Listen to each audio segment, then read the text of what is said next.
Hello everyone, मैं सत्येंद्र सिंह आपके अपने चैनल इंडियन पीसीएस एकेडमी में बहुत बहुत स्वागत करता हूं। मैं आशा करता हूं कि आप लोग बहुत बढ़िया होंगे और जो पढ़ाई में बताए गए मेरे रास्ते पर आप चल रहे होंगे, क्योंकि अगर जिन भी स्टूडेंट को मेरे बताए गए रास्ते से अभी तक फ़ायदा हुआ है या उनको पढ़ना सही लग रहा है तो आप उसको फॉलो कर सकते हैं। क्योंकि अगर मैं आपसे बोल रहा हूँ, अगर आपने कम से कम 6 महीने तक मेरे बताए हुए तरीके से पढ़ लिया तो आप अपने मंजिल के बहुत करीब होंगे। तो जो हमारी ज्योग्राफी की सीरीज़ थी इस चैनल पर हम इस सीरीज़ के बाद और भी सीरीज स्टार्ट करेंगे, यानी हम पॉलिटी की सीरीज इस सीरीज़ के बाद स्टार्ट करेंगे। जैसे ज्योग्राफी हमारी पूरी ख़त्म हो जाएगी, ओके। तो ये जो हमारी जो इस चैनल पर जो भी मैं श्रृंखला या जो भी क्लासेस स्टार्ट कर रहा हूँ, वो सारे जितने भी कॉम्पिटिटिव एग्ज़ाम हम पढ़ते हैं सभी के लिए हम ये क्लास ले सकते हैं। जैसे एसएससी हो गई, पीएससी, यूपीएससी, कोई भी रेलवे वगैरह कोई भी एग्ज़ाम जिसमें ज्योग्राफी का सिलेबस है, वो सारे स्टूडेंट अगर जिन एग्ज़ाम में बैठते हैं तो वो सारे स्टूडेंट इस क्लास को ले सकते हैं, ठीक है।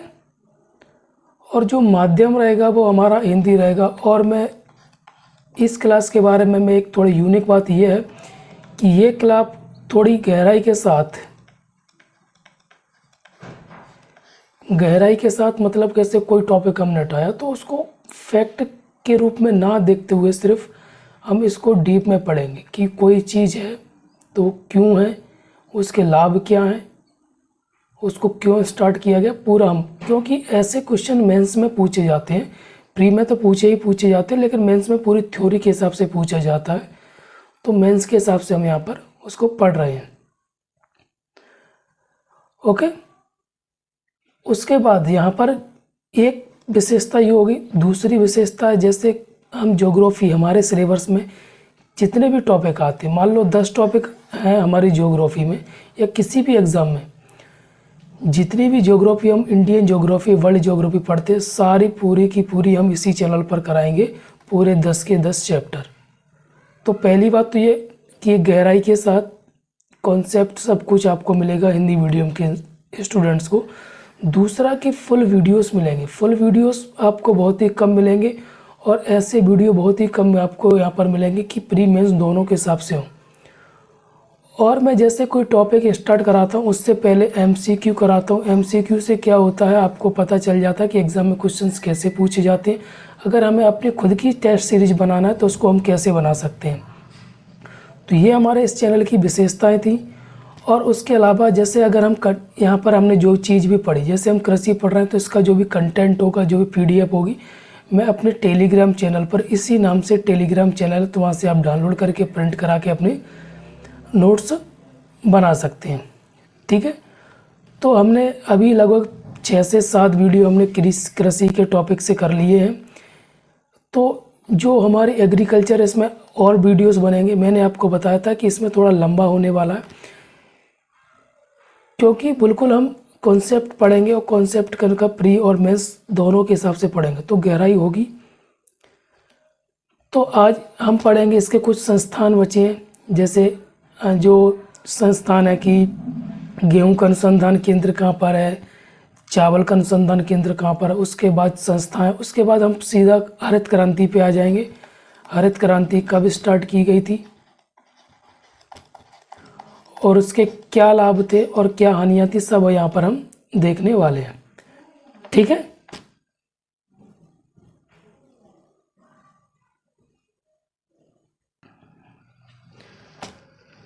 पिछले वीडियोस में जैसे हमने कुछ कृषि फसलें देखी, गेहूं, चावल, बाजरा, मक्का, कपास, कहवा, चाय। तो उनमें जितने भी, जैसे एग्ज़ाम में हमसे पूछा जाता है उसके लिए तापमान कितना चाहिए,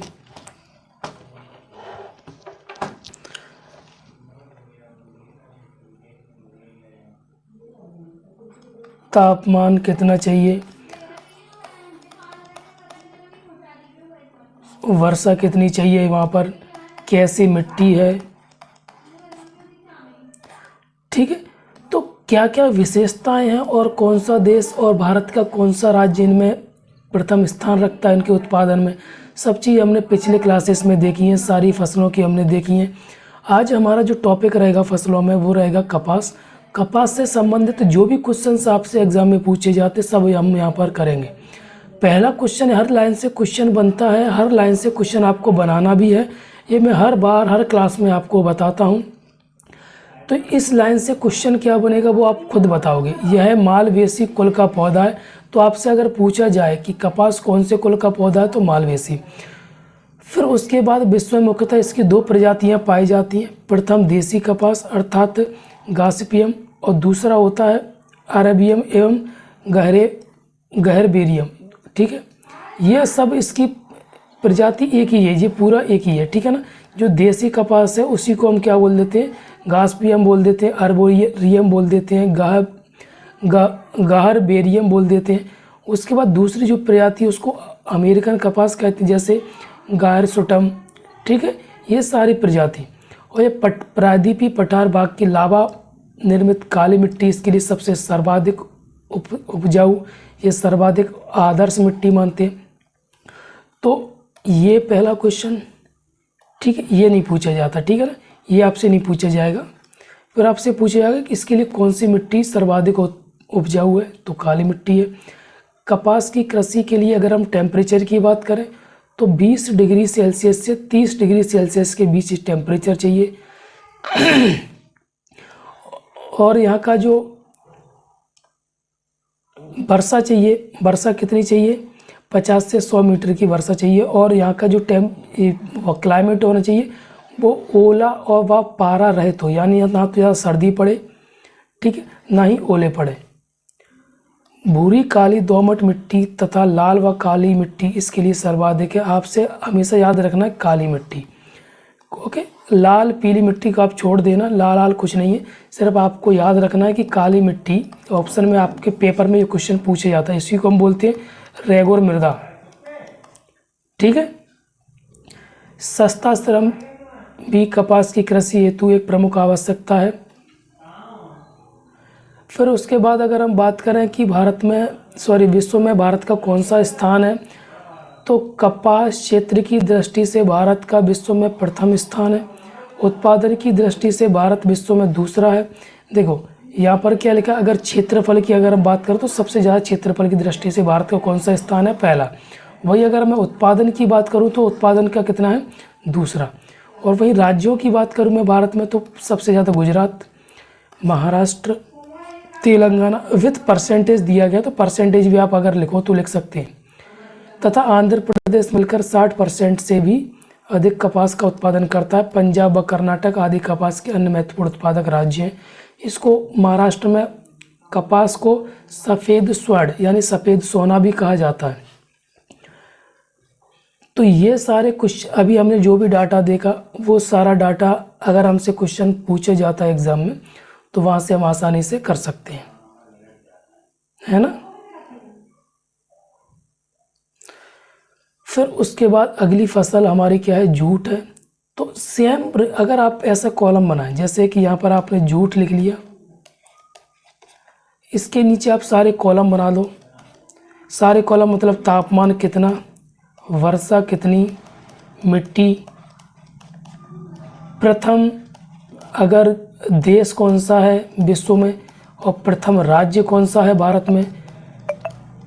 ओके, तो इसमें लिख दो, जैसे भारत है तो भारत लिख दो। इसमें अगर कोई भी देश है जो राज्य है जैसे कर्नाटक है, महाराष्ट्र, तो वो लिख दो। मिट्टी कैसी है, वर्षा कितनी चाहिए, तापमान कितना चाहिए, तो आपको ये सारी चीज़ करने की आवश्यकता नहीं होगी।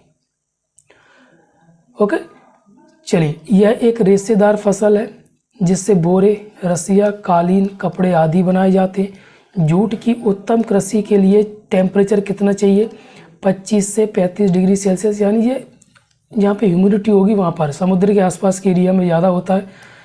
अगर हम यहाँ पर बारिश की बात करें तो 100 से 200 सेंटीमीटर, और अगर मिट्टी की बात करें तो दोमट मिट्टी, ठीक है। और जूट की फसल को तैयार होने में लगभग 10 से 11 महीने का समय लगता है। भारत में इसकी जूट की औसत उपज 2000 से 2100 किलोग्राम प्रति हेक्टेयर होती है। औसत उपज पश्चिम बंगाल में सबसे अधिक और बिहार में सबसे कम होती है। सबसे ज़्यादा कहाँ होती है? पश्चिम बंगाल में। सबसे कम कहाँ होता है? बिहार में। जूट की बुआई 90% क्षेत्र बंगाल, बिहार, असम और मेघालय में। अगर मान लो भारत में 100% जूट होती है तो उसमें से 90% कितने राज्यों में होती है? 3 राज्यों, पश्चिम बंगाल, बिहार और 4 में, पश्चिम बंगाल, बिहार, असम और मेघालय में।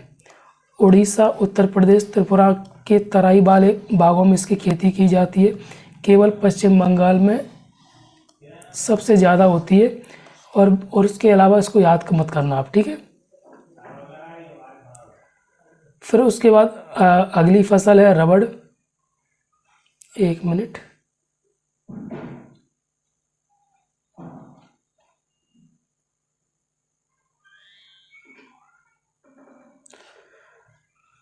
अगली फसल कौन सी है? रबड़। रबड़ का जन्म अगर मैं क्या मानूँ किताब, मतलब रबड़ का जन्म कहाँ से माना जाता है?